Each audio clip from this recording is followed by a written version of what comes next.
Hello বন্ধুরা, আজ একটা নতুন ভিডিও আপনাদের সামনে আমি নিয়ে এসেছি। এই ভিডিওতে দেখতে পাবেন কিভাবে সোনমার্গ থেকে হাজিবাস গ্লেসিয়ার যাব এবং তার প্রাকৃতিক সৌন্দর্য কীভাবে উপভোগ করব। তার আগে আমাদের দু একটা কথা সোনমার্গ সম্বন্ধে বলে নিই।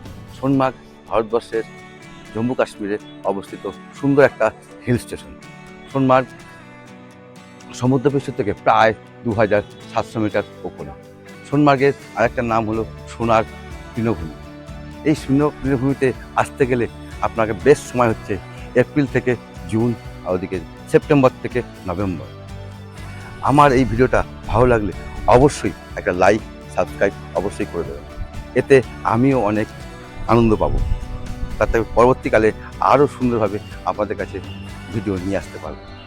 চলুন তাহলে এই সোনার তৃণভূমির ওপর দিয়ে আমরা হাজিবাস গ্লেসিয়ার ঘুরে আসি। সোনমার্গ মেন মার্কেটের সামনে এই ডোগরা বাবার হোটেলেই আজ আমি আছি। নিচে সোনমার্গ শহর, আমি হাজিবাস গ্লেসিয়ারের দিকে বেরিয়ে পড়েছি হোটেল থেকে।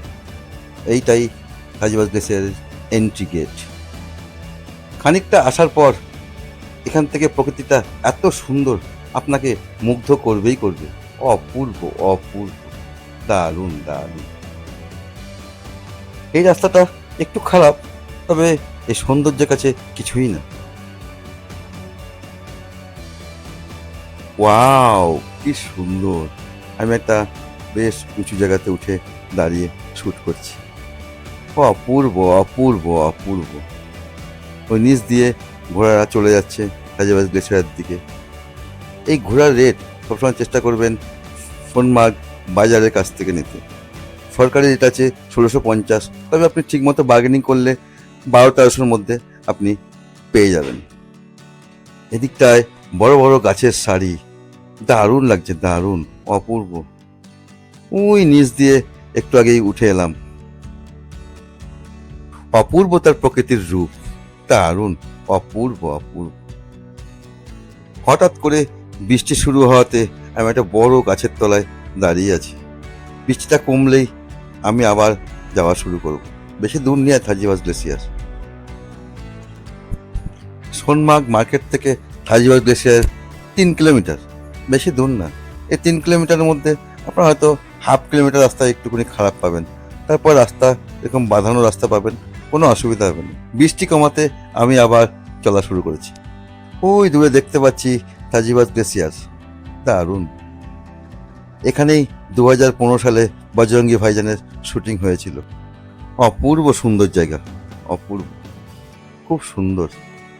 মনে হচ্ছে যেন এখানে টেন্ট করে একটা রাত এখানে কাটিয়ে যাই, কিন্তু উপায় নেই, থাকা যাবে না এখানে। খুব সুন্দর জায়গা, খুব।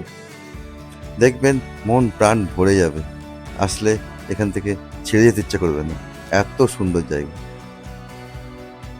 ওই দূরে হাজিবাস গ্লেসিয়ার, তার আগে এই স্পটটা। কিন্তু আকাশে বড্ড মেঘ করে এসছে, হয়তো এক্ষুনি বৃষ্টি নেমে যেতেও পারে। প্রচণ্ড জোরে বৃষ্টি শুরু হয়ে গেছে। কোনো রকমের দৌড়ে এই টেন্টের ভেতর ঢুকে পড়েছি, চায়ের দোকানগুলোর ভেতরে। এখানে থাকি এখন কিছুক্ষণ। এটাই হাজিবাস গ্লেসিয়ার।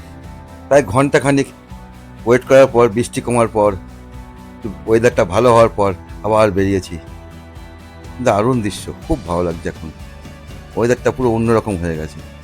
একটু আগে এত বৃষ্টি, এখন আবার রোদ উঠে গেছে। অপূর্ব জায়গা, অপূর্ব, খুব সুন্দর। এখান থেকে যেতে মন চাইবে না, এতটাই সুন্দর। তবে এখানে খাবারের দামটা প্রচুর, চেষ্টা করবেন খাবার একটু করে সঙ্গে নিয়ে আসার। এখানে খাবারের দাম প্রচুর।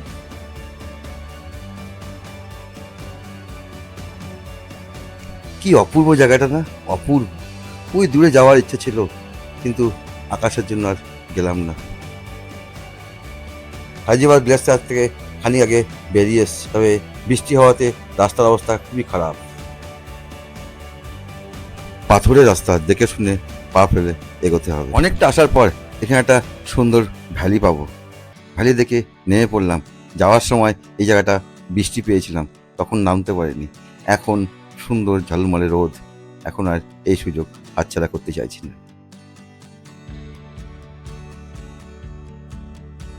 এইখানে সাত্তে পে সাত্তা বইয়ের শুটিং হয়েছে, সেই থেকে এই জায়গাটার নাম সাত্তে পে সাত্তা। তবে এত সুন্দর জায়গা ঘুরতে এলে ঘোড়ায় আসবেন না, হেঁটে আসবেন। সামান্য একটু কষ্ট হবে ঠিকই, কিন্তু ঘোড়ায় এলে এত সুন্দরভাবে আপনি পরিবেশটাকে উপভোগ করতে পারবেন না। ঘোড়ায় এলে সবসময় মনে হবে ঘোড়া থেকে বুঝি পড়ে গেলাম বা কিছু হলো, সবসময় নজর থাকবে ঘোড়ার দিকে, কিন্তু প্রকৃতির দিকে আপনি নজরটা হারিয়ে ফেলবেন। সত্যি অপূর্ব সুন্দর, অপূর্ব সুন্দর। এখানে আমি অনেকক্ষণ বসেছিলাম, অনেকক্ষণ এদিক ওদিক ঘুরলাম। খুব ভালো লাগলো, খুব দারুণ লাগলো, অপূর্ব অপূর্ব। ফিরে যাওয়ার সময় যেতে মন চাইছিল না, কিন্তু যেতে তো হবেই। এত সুন্দর জায়গা, উফ, চোখ মন প্রাণ ভরে গেল। প্রায় নিচের দিকে চলে এসেছি, এই সামান্য একটু কাদাটা পেরিয়ে এলাম, দেখে শুনে নামলাম আস্তে আস্তে। আর রাস্তা বৃষ্টি হয়েছে তো একটু কাদা হয়েছে, এইটুকুই যা নামতে একটু কষ্ট। ওই দূরে হাজিবাসের গ্লেটটা পার হয়ে গেলেই আমি সোনমার্গ পৌঁছে যাব, বেশিক্ষণ লাগবে না, চলে এসেছি প্রায়।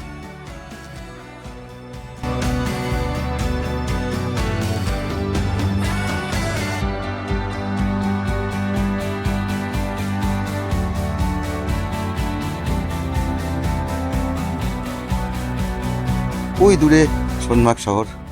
আমার ভিডিওটা ভালো লাগলে একটা লাইক সাবস্ক্রাইব অবশ্যই করবেন, এতে আমিও অনেক আনন্দ পাবো, তাতে পরবর্তী ভিডিওতে আরও সুন্দরভাবে আপনাদের কাছে নিয়ে আসবেন। ভালো থাকবেন, সুস্থ থাকবেন, আবার নতুন ভিডিওতে দেখা হচ্ছে আপনাদের সাথে।